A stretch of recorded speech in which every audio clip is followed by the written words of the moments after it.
నమస్తే, welcome to prime time debate. ఆంధ్రప్రదేశ్లో ఖాళీ అయిన మున్సిపల్ స్థానాలకు ఈరోజు ఎన్నికలు జరిగాయి. అయితే చాలా స్థానాలను టీడీపీ కైవసం చేసుకున్న నేపథ్యంలో వైసీపీ ఆరోపణలు చేస్తోంది. రాష్ట్రంలో ప్రజాస్వామ్యం అనేదే లేకుండా పోయిందని, ఇక చట్టాన్ని కూటమి గవర్నమెంట్ చేతుల్లోకి తీసుకుంటుందని, చట్టం చుట్టాలుగా మారారు అని చెప్పి వైసీపీకి సంబంధించినటువంటి బొత్స సత్యనారాయణ ఆరోపణలు చేస్తున్నారు. టీడీపీ కూటమికి 160 సీట్ల పైన వచ్చినా కూడా ఈ చిన్న చిన్న పదవుల కోసం ఇలా పాకులాడుతుందని చెప్పి అంటం కావచ్చు. ఇక చాలా చోట్ల వైసీపీకి సంబంధించిన కార్పొరేటర్లపై దాడులు జరుగుతున్నాయి అని చెప్పి వైసీపీ ఆరోపణలు చేస్తోంది. మరి దీనిపైన కూటమికి సంబంధించినటువంటి చాలామంది నాయకులు కూడా స్పందించడం జరిగింది. మా పార్టీ విధానాలు నచ్చి చాలామంది మా పార్టీలో చేరారని, ఇక్కడ ఏవైతే కూటమి గవర్నమెంట్ కైవసం చేసుకుందో అది జీర్ణించుకోలేకే వైసీపీ ఇలాంటి ప్రచారాలు చేస్తుంది అంటున్నారు. మరి నిజంగానే వాళ్ళు ఆరోపిస్తున్నట్టు దాడులు జరుగుతున్నాయా? మరి చాలా మంది కార్పొరేటర్లు, మేయర్లు కూడా టీడీపీకి ఆకర్షితులు అవ్వడానికి గల కారణాలు ఏంటి? ఇలాంటి విషయాలన్నీ కూడా ఈరోజు డిబేట్లో చర్చిద్దాం. మనతో పాటు డిబేట్లో పార్టిసిపేట్ చేసేందుకు స్టూడియోలో ఉన్నారు సీనియర్ జర్నలిస్ట్ దుర్గా కుమార్ గారు, సీనియర్ పొలిటికల్ అనలిస్ట్ అంకమరావు గారు. నమస్కారం అండి. నమస్కారం మన వీక్షకులు కూడా. సో దుర్గా కుమార్ గారు, మీరు చెప్పండి. మనం చూసాం రాష్ట్రంలో ఏ ఎలక్షన్స్ జరిగినా కూడా టీడీపీ క్లీన్ స్విప్ చేస్తున్న పరిస్థితి. గతంలో నీటి సంఘాల ఎన్నికలు జరిగినప్పుడు కూడా చాలా చోట్ల మొత్తం అంతా కూడా టీడీపీనే కైవసం చేసుకుంది. ఇప్పుడు కూడా మున్సిపల్ ఎన్నికల్లో కూడా టీడీపీ క్లీన్ స్విప్ చేసిందని అంటున్నారు. సో కానీ వైసీపీ మాత్రం మా పార్టీ కార్పొరేటర్లను కిడ్నాప్ చేశారు అని చెప్పి, సో ఎక్కడ వాళ్ళు పాల్గొనకపోయేసరికి ఎన్నికలు కొన్ని వాయిదా పడ్డాయని చెప్పి ఆరోపణలు చేస్తుంది. సో నిజంగానే అలాంటి పరిస్థితి ఉందంటారా? అసలు ఎన్నికల్లో జరుగుతున్నటువంటి దౌర్జన్యాల గురించి వైసీపీకి మాట్లాడే హక్కు ఉందంటారా? మీరేం చెప్తారు? ఇప్పుడు దెయ్యాల వేదాలు ఇచ్చినాయి అంటారు చూసారా, అట్లా ఉందమ్మా. అసలు యాక్చువల్గా ఈ స్థానిక సంస్థల ఎన్నికలు జరిగినప్పుడు వైఎస్ఆర్సీపీ హయాంలో పూర్తి పవర్లో ఉన్నప్పుడు జరిగిన ఎన్నికలు. అసలు ఇలాంటి ఎన్నికలు భారతదేశ చరిత్రలో ఎప్పుడు కూడా జరగలేదు. ఎందుకంటే అసలు ప్రతిపక్షంకి సంబంధించిన అభ్యర్థుల్ని నామినేషన్లు వేయకుండా పోలీస్ స్టేషన్లకు తీసుకొచ్చి బెదిరించడం, రెవెన్యూ ఆఫీషియల్స్తో బెదిరించడం, తర్వాత ఎట్లాంటి బెదిరింపులు అంటే మామూలుగా కాదు. నీ మీద వ్యభిచారం కేసు పెడతాం, మీ కుటుంబ సభ్యుల మీద పెడతాం, తర్వాత వాళ్ళ ఇళ్లలోకి తీసుకెళ్ళి అక్రమ మద్యాన్ని పెట్టి దాడి చేసినట్టుగా వెళ్ళి అక్రమ కేసులు బనాయించడం, ఈ విధంగా అసలు పూర్తిగా అసలు ఏ రాజకీయ పార్టీ అభ్యర్థుల్ని నామినేషన్లు కూడా వేయకుండా కూడా నివారించి మరీ వీళ్ళు ఆ రోజు ఈ పోస్టుల్ని కైవసం చేసుకున్నారు. బాగానే ఉంది. ఇంతలోకి తర్వాత జరిగిన అసెంబ్లీ ఎన్నికల్లో ఘోరమైన ఓటమి జరిగి పరాజయం పాలయ్యారు. 11 సీట్లకు వచ్చేసింది. తర్వాత ఇంకోటి ఏంటంటే వైఎస్ఆర్సీపీ ప్రభుత్వంలో మున్సిపాలిటీల్లో కానీ కార్పొరేషన్లో కానీ నిధులు లేవు. రాష్ట్ర వ్యాప్తంగా రోడ్లు ఎలాంటి నిర్లక్ష్యానికి గురైనయో, డ్రైనేజ్ వ్యవస్థలు కానీ మున్సిపల్ స్థానిక పౌర సదుపాయాలకు సంబంధించి పూర్తి నిర్లక్ష్యం వహించారు నిధులు లేక. ఈ పరిస్థితుల్లో కార్పొరేటర్లు కానీ కౌన్సిలర్లు కానీ ప్రజలకు సమాధానం చెప్పలేకపోయారు. చెప్పలేని పరిస్థితుల్లో ఇవాళ వాళ్ళు ఎప్పుడైతే కూటమి ప్రభుత్వం వచ్చిందో నిధుల్ని ఇవ్వటంతో మళ్ళీ అభివృద్ధి అనేది మొదలైంది. దాంతో వీళ్ళు ఏమనుకున్నారంటే ఇక మిగిలిన కాలం అయినా సరే మనం పార్టీ మారి కూటమి ప్రభుత్వంలోకి వెళ్ళి ఆ ప్రభుత్వంతో పనులు చేయించుకుంటే నెక్స్ట్ టైం వచ్చే ఎలక్షన్లో కూడా మనకి ప్రజల్లో ఎంతో అంతో పరపతి ఉంటుంది. అందువల్ల ఇక వైఎస్ఆర్సీపీ ప్రభుత్వాన్ని మనం అనవసరమని. ఇప్పుడు విజయసాయి రెడ్డి లాంటి నెంబర్ 2 పర్సన్ వెళ్ళిపోయిన తర్వాత ఇవాళ వాళ్ళు కౌన్సిలర్ల గురించి కార్పొరేటర్ల గురించి బాధపడి లాభం లేదు.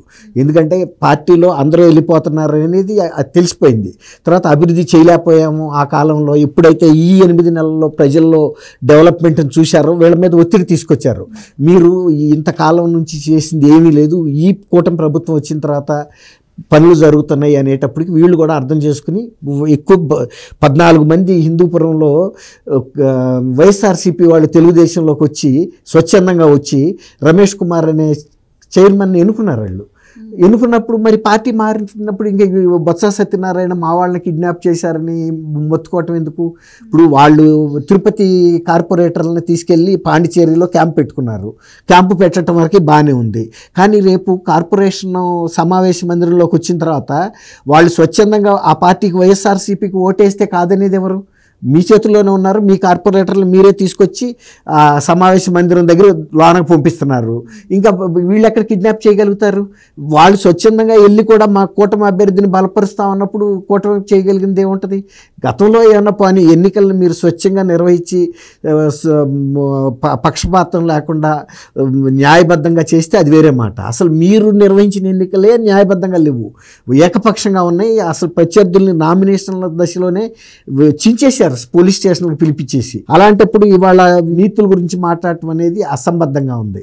రెండోది ఏంటంటే బాలకృష్ణ గారు 3వ సారి కూడా హిందూపురంలో గెలిచాడు. గెలిచిన తర్వాత ఆయన ఏ రోజు కూడా ప్రతిపక్షంలో ఉన్నప్పుడు కూడా అభివృద్ధిని తగ్గనివ్వకుండా పనిచేశాడు.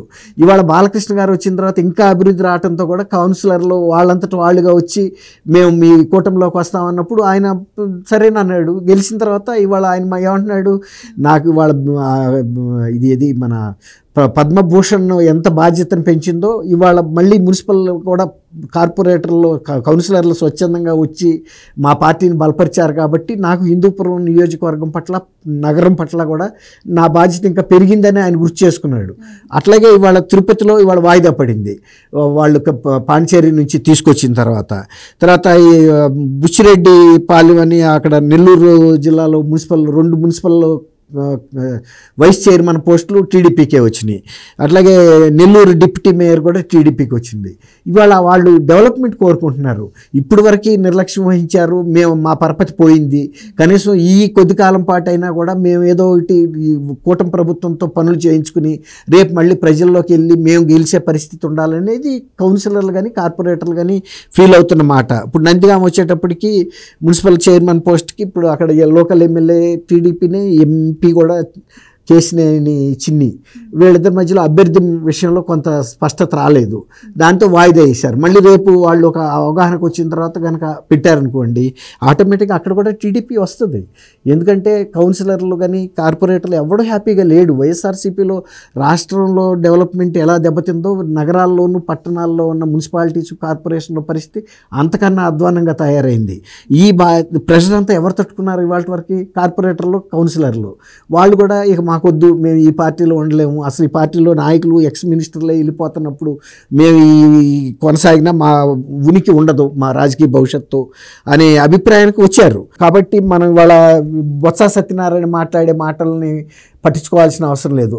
తను కనుక నిబంధనలు పాటించి కనుక ఎన్నికలుగా జరిపుంటే వాల్యూ ఉండేది.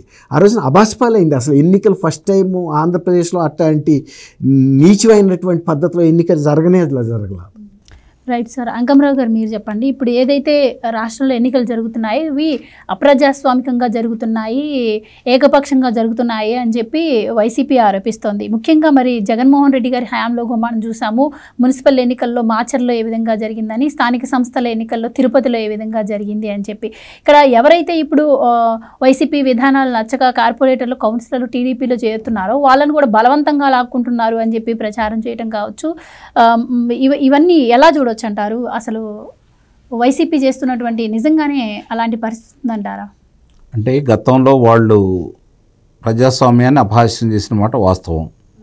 స్థానిక సంస్థల ఎన్నికల్లో వాళ్ళు తీరు భారతదేశం వ్యాప్తంగా ఎక్కడా జరగలేదు. అలా ఆంధ్రప్రదేశ్లోనే కాదు, భారతదేశంలోనే ఎప్పుడు ఎక్కడా జరగలేదు. ఆ విధంగా స్థానిక సంస్థలు ఇప్పుడు గ్రామ స్వరాజ్యం వెలసిల్లినప్పుడే నిజమైన ప్రజాస్వామ్యం అని చెప్పని గాంధీ మహాత్ముడు చెప్పడం కూడా జరిగింది. మరి అలాంటిది గ్రామాల్లో జరిగిన ఎన్నికలకే వాళ్ళు అంత నియంతృత్వంగా ఎవరిని పోటీ చేయనీయకుండా చాలా ఇబ్బందులు పెట్టి ఎవరన్నా ఉత్సాహంగా ఉన్నవాళ్ళు వచ్చి పోటీ చేయాలని చెప్పని వాళ్ళ అభ్యర్థిత్వాన్ని పరిశీలించడం కోసం, అర్హతల కోసం, వాళ్ళ కుల ధృవీకరణ పత్రాల కోసం వెళితే అవి ఇవ్వకుండా ఒకవేళ ఇది కాదని ఎవరన్నా తెచ్చుకుంటే వాళ్ళు ఇచ్చినటువంటి ధృవీకరణ పత్రంలో తప్పులు ఉన్నాయని చెప్పి తిరస్కరించేసి, లేదంటే కొంతమంది మీద దౌర్జన్యం చేసి, మరి అంజిరెడ్డి గారు ఆయన వయసు ఎంత, ఆయన మీద ఏ విధంగా దౌర్జన్యం చేశారు ప్రపంచం మొత్తం కూడా చూసింది. ఇవన్నీ చేసి ఈరోజు ఇప్పుడు జరుగుతున్న పరిణామాలు చూసిన తర్వాత వాళ్ళు ఆహాకారాలు పెడతా ఉన్నారు. అంటే అటు పెట్టినామో అట్టున్నర పెట్టమని ఆ రోజు ఏ విధంగా అయితే వాళ్ళు చేశారో ఈరోజు వాళ్ళకై వాళ్ళు పార్టీలో మారుతున్నారు. సహజంగానే ఎవరు అధికారంలో ఉంటే వాళ్ళకల్లి మారిపోతూ ఉన్నారు. ఆ పార్టీకి ఈ పార్టీకి సిద్ధాంతాలనే ఎప్పుడో పోయినాయి. ఇప్పుడు ఎవరైతే గెలిచిన వాళ్ళు ఏందన్నారో మాట్లాడితే అభివృద్ధి అని మాట్లాడుతున్నారు. అంటే అధికార పార్టీ వాళ్ళు అభివృద్ధి చేస్తే మరి మళ్ళీ అధికారంలో రాకుండా ఎందుకు సంకనాగిపోతారు? కాబట్టి ఇక్కడ అభివృద్ధి కాదు, వాళ్ళ అవసరాల కోసం, వాళ్ళ యొక్క ప్రయోజనాల కోసం, వాళ్ళు గుత్తేదారులుగా అవతారం ఎత్తడం కోసం, తద్వారా సంపాదించుకోవడం కోసం, ప్రజల్ని బెదిరించి భయపెట్టి వాళ్ళ పబ్బం గడుపుకోవడం కోసం మాత్రమే ఈరోజు రాజకీయాలు జరుగుతున్నాయి.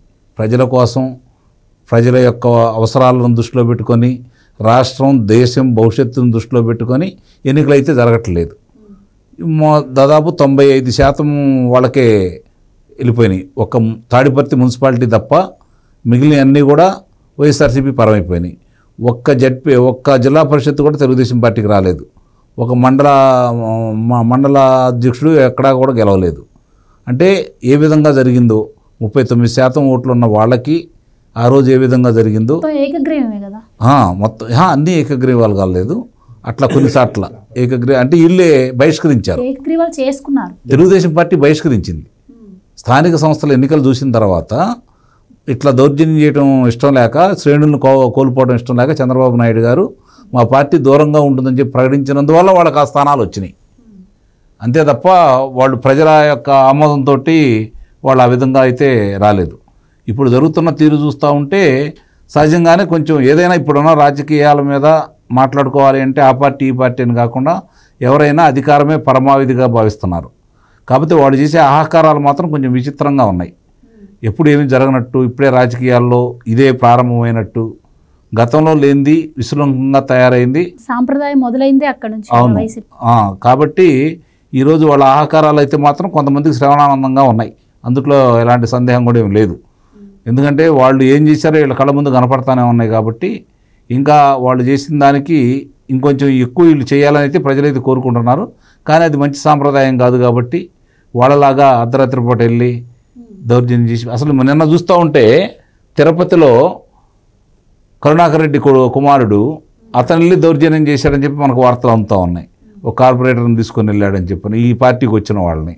మరి ఇక్కడ ఇంకా ఈ ప్రభుత్వం ఉన్నా కూడా వాళ్ళు దాడులు చేస్తున్నారంటే, ఇవాళ తిరుపతిలో దాడులు చూసుకున్నా కూడా మరి ఆ ప్రభుత్వం ఉందా ఈ ప్రభుత్వం ఉందా అనే అనుమానం నాకు కూడా కలుగుతూ ఉంది. మరి ఇది చూసిన తర్వాత కూడా మరి మాట్లాడేవాళ్ళు బొత్స సత్యనారాయణ గారు లాంటి రాజకీయంలో ఎన్నో సంవత్సరాల నుంచి ఉన్నటువంటి వ్యక్తి ఆయన కావచ్చు, మరి శ్రీమతి మహామాన రెడ్డి రోజా గారు ఆమె కావచ్చు, అట్లాంటి వాళ్ళు మాట్లాడుతున్నారంటే కొంచెం ఆశ్చర్యంగాను కాస్త వినసొంపుగా కూడా ఉంది వాళ్ళు మాట్లాడే మాటలు. ఎందుకంటే ఇంత బేలతనంగా వాళ్ళు మాట్లాడతారని అనుకోలేదు. మేము 175కి 170 స్థానాలు గెలుచుకుంటాం, చూసారా 95% మంది స్థానిక సంస్థల్లో గెలిచాం మేము. మరి అలాంటి వాళ్ళు ఇలాంటి ఆహాకారాలు చేయటం ఏందో కొంచెం విచిత్రంగా కూడా ఉంది.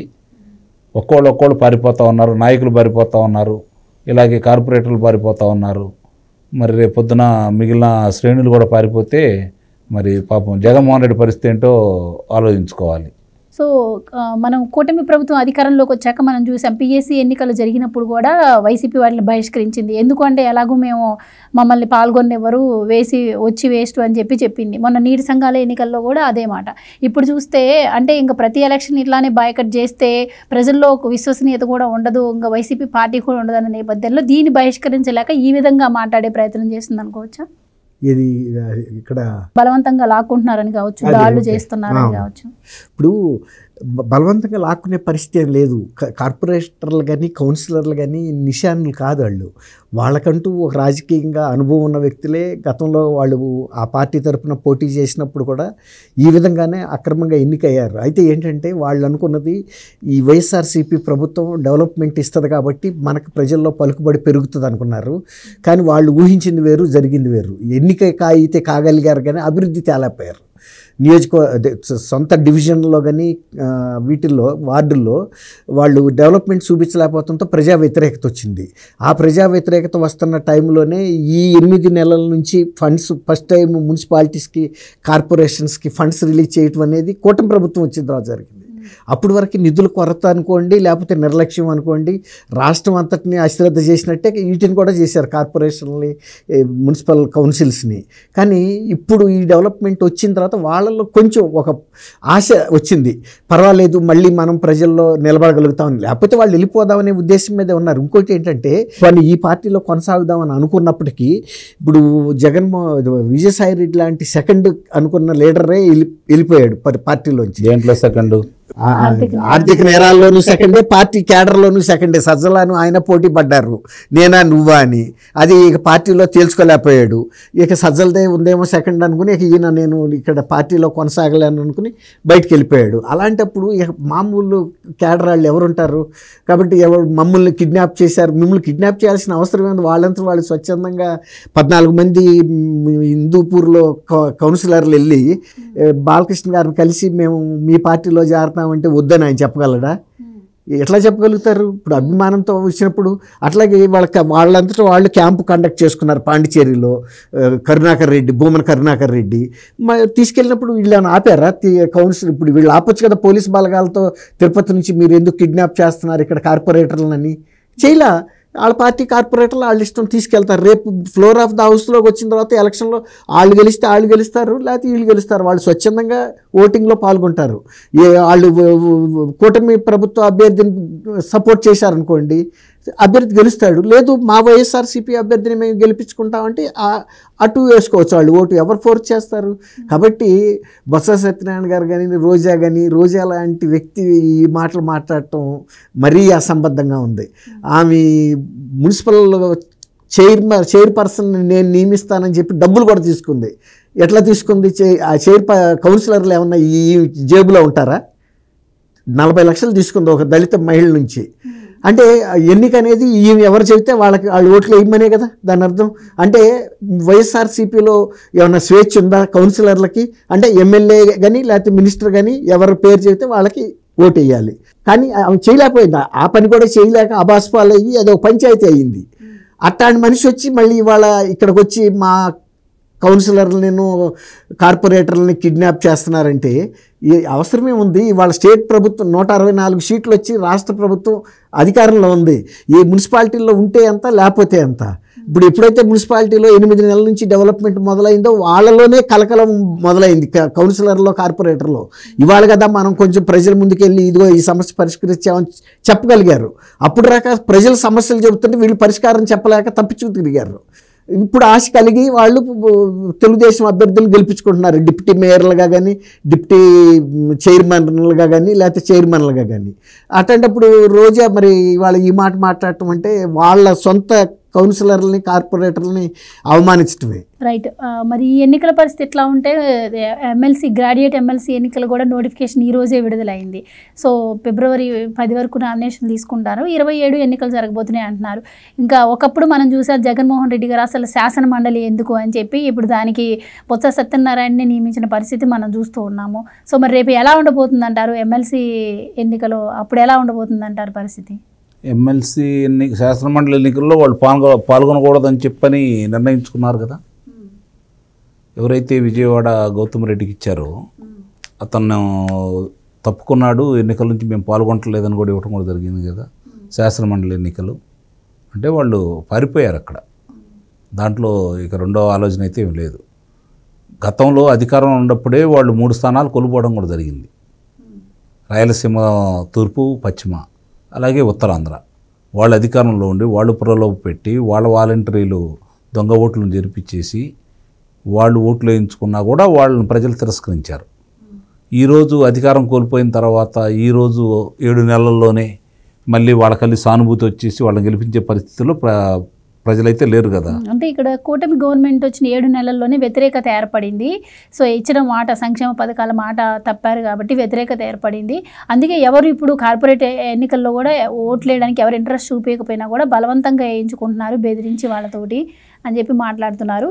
సో మనం చూసాం ఫీజు రియంబర్స్మెంట్ గురించి కూడా రేపు 5వ తారీఖు ఫీజు పోరు అని చెప్పి కార్యక్రమాన్ని తలపెట్టారు. సో ఎలా ఉండబోతుంది అంటారు?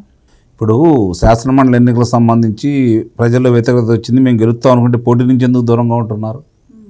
ముందు అది చూసుకోవాలి కదా. కాబట్టి ఆ మాట మనం లెక్కేసుకోవాల్సిన పని లేదు. ఫీజు రీఎంబర్స్మెంట్ గురించి మీరు అడిగారు కాబట్టి ఫీజు రీయింబర్స్మెంట్ తెలుగుదేశం పార్టీ 2014 నుంచి 2019 వరకు అధికారంలో ఉండగా 16 లక్షల మందికి ఇవ్వటం కూడా జరిగింది. మరి మీ ప్రభుత్వం వచ్చిన తర్వాత దాన్ని 9 లక్షలకు ఎందుకు కుదించారు? మిగిలిన 7 లక్షల మందికి ఎందుకు అందజేయలేదు? కానీ దానికి గాడు విద్యా దీవెన కావచ్చు, వసతి దీవెనకు సంబంధించింది కావచ్చు, మరి వాళ్ళకి 4 బకాయిలు ఎందుకు మీరు ఇవ్వలేదు? ఎందుకు చెల్లింపులు చేయలేదు? మరి మీ ప్రభుత్వం ఉండగా చదువుకున్నటువంటి విద్యార్థులకి వాళ్ళకి ధృవీకరణ పత్రాలు ఎందుకు అందజేయలేకపోయారు? అంటే వాళ్ళకి డబ్బులు ఇవ్వండి మేము ఇవ్వని చెప్పని కళాశాల వాళ్ళు చెప్పిన తర్వాతే కదా వాళ్ళకి అవి ఇవ్వకుండా ఉంది. మరి దాన్ని మీరు ఎందుకు ఇప్పించలేకపోయారు? మీరు చేసినటువంటి మంచి పని ఏంటి? ఈరోజు మీరు చేసిన అప్పులు సంబంధించి ఇప్పటివరకు 4,271 కోట్ల రూపాయల అప్పులు ఉన్నాయి. దాన్ని ఇప్పుడు ఈ ప్రభుత్వం వచ్చిన తర్వాత 800 పైచిలకు కోట్ల రూపాయలు విడుదల చేసి ముందుగా వాళ్ళకి ఇవ్వటం కూడా జరిగింది. విడతల వారీగా మీరు చేసినటువంటి బకాయిల్ని తీర్చాలని చెప్పి ఒక నిర్ణయానికి వచ్చారు. ఈరోజు మీరు రోడ్డు మీదకి వచ్చేసి జరుగుతున్నవన్నీ కూడా చేసినవన్నీ మీరే చేసి తప్పులు చేసేసి వాళ్ళు ఏంటంటే ఎన్నికల నోటిఫికేషన్ ఎటా వస్తుంది 3వ తారీఖు నాడు తెలుసు కాబట్టి 5వ తారీఖు నాడు ప్రకటిస్తే మీరు ధర్నా చేయకూడదని చెప్పని ఎన్నికల సంఘం వాళ్ళు నిర్ణయిస్తారు కాబట్టి తప్పించుకోవచ్చు అనే ఉద్దేశంతో ఈ మాట ప్రకటించారని అయితే నేను భావిస్తున్నా. ఆయన అయితే ప్రకటించారు. శ్రేణులు ఏమని అడుగుతున్నారంటే మేము చేసిన వరకు చేసాము, నువ్వు కూర్చొని ఎక్కడో కూర్చొని ఉంటే ఎట్లా, బెంగళూరులోనో లేకపోతే తాడేపల్లిలో కూర్చుంటే కుదరదు, రా నువ్వు వచ్చేసి ముందు నువ్వు చేయి, నీ వెనకమాల మేము ఉంటామంటే ఆయన ఏమో రావట్లేదు, శ్రేణులనే చేయమంటున్నారు. చేసినవన్నీ కూడా. ఇంకోటి ప్రజలకు కూడా తెలియాల్సింది ఏంటంటే ఫీజు రీయింబర్స్మెంట్ అనేది రాజశేఖర రెడ్డి ప్రారంభించాడని చెప్పి చాలామంది అనుకుంటున్నారు. అది వాస్తవం కాదు. చంద్రబాబు నాయుడు గారు ఎస్సీలకి ఎస్టీలకి మొట్టమొదట ప్రారంభించింది ఆయన. తర్వాత ఈయన అందరికీ విస్తరింపజేశాడు అంతే తప్ప ప్రారంభం ఆయన చేశాడు. వాళ్ళు చెప్పుకోలేకపోయారు ఆ రోజు చేసినవి కూడా. అదే 2014 2019 కూడా తెలుగుదేశం ప్రభుత్వం ఏం చేసిందో ప్రజలకి చెప్పుకోలేకపోయింది. వాళ్ళు చేసిన విష ప్రచారాలని ప్రజలు నమ్మారు. నమ్మించే విధంగా వీళ్ళు ఎదురుదాడి చేయలేకపోయారు. ఈరోజు కూడా వాళ్ళు అలానే మాట్లాడుతున్నారు కాబట్టి ప్రజలకు తెలిసే విధంగా ఎక్కడికక్కడ ప్రజాప్రతినిధులు వచ్చేసి ఏం జరిగింది, వాడు ఏ విధమైన అసత్య ప్రచారం చేస్తున్నారో దాన్ని తిప్పికొట్టే విధంగా ముందుకు వెళ్ళాలి. ఎందుకంటే గతంలో ఏం జరిగిందో చూశారు కాబట్టి ఈరోజు ప్రజలైతే ఒక తీర్మానానికి వచ్చి ఆ పార్టీని తిరస్కరించారు కాబట్టి ఇక భవిష్యత్తులో కూడా రాజకీయ ఎన్నికలో ఆంధ్రప్రదేశ్లో వైఎస్ఆర్సీపీ పార్టీ ఉండకుండా ఉండాలి అంటే నిస్సందేహంగానే తెలుగుదేశం పార్టీ అనేది ఆంధ్ర రాష్ట్రంలో ఎప్పుడు అధికారంలో ఉండాలనే కోరుకునే వాళ్ళందరూ కూడా కార్యకర్తలు కావచ్చు, నాయకులు కావచ్చు, జరుగుతున్నటువంటి మంచి పనులు, చేస్తున్నటువంటి అభివృద్ధి గురించి ప్రజలకు వివరించండి. గతంలో ఆ ప్రభుత్వంలో జరిగినటువంటి విధ్వంసాన్ని కానీ వివరించే దాంట్లో మీరు ముందుండండి. అప్పుడే వాళ్ళు రాజకీయ పార్టీగా మనుగడ కూడా లేకుండా పోతుందని అయితే నేను భావిస్తున్నాను. రైట్. జగన్మోహన్ రెడ్డి గారి హయాంలో మనం చూసాము విద్యా వ్యవస్థకి ఎంత బకాయిలు పెట్టారు అని చెప్పి. ఎప్పుడైతే నారా లోకేష్ గారు వచ్చారో ఆ బకాయిలు చెల్లించడంతో పాటు విద్యార్థుల గురించి ఆయన ప్రతిక్షణం ఆలోచించి పేరెంట్స్ టీచర్ మీటింగ్ పెట్టడం కావచ్చు, ఇంటర్ విద్యార్థులకు మధ్యాహ్న భోజనం ఫ్రీగా అందించడం కావచ్చు, ఇలాంటివి ఎన్నో సంస్కరణలు తీసుకురావడం అయితే జరిగింది. కానీ ఫీజు రియంబర్స్మెంట్ కూడా ఇప్పటికే కూటమి ప్రభుత్వం చెల్లించినా కూడా ఫీజు విద్యార్థులకు అందలేదు అని చెప్పి ప్రజల్లోకి రావాలని చూస్తుంది. సో వైసీపీ మాటలను ప్రజలు ఎంతమేర నమ్మే అవకాశం ఉంటుంది? అండ్ ముఖ్యంగా డిఎస్సిపై కూడా ఆరోపణలు చేస్తున్న నేపథ్యంలో ఈ ఎలక్షన్ కోడ్ అయిపోయిన తర్వాత డిఎస్సిని కూడా అమలుపరుస్తామని లోకేష్ గారు కూడా చెప్పడం జరిగింది. సో ప్రజలను మభ్యపెట్టే విధంగా ఎలాంటి కార్యక్రమాలు ఎలా చూడొచ్చు అంటారు? ఇప్పుడు ఎప్పుడైనా యుద్ధం జరుగుతున్నప్పుడు సేనాని యుద్ధ రంగంలో ఉండాలి. సేనాని కోటలో కూర్చుని సైనికుల్ని యుద్ధానికి వెళ్ళమంటే ఎలా ఉంటుందో ఇప్పుడు జగన్మోహన్ రెడ్డి గారి పరిస్థితి కూడా అట్లాగే ఉంది.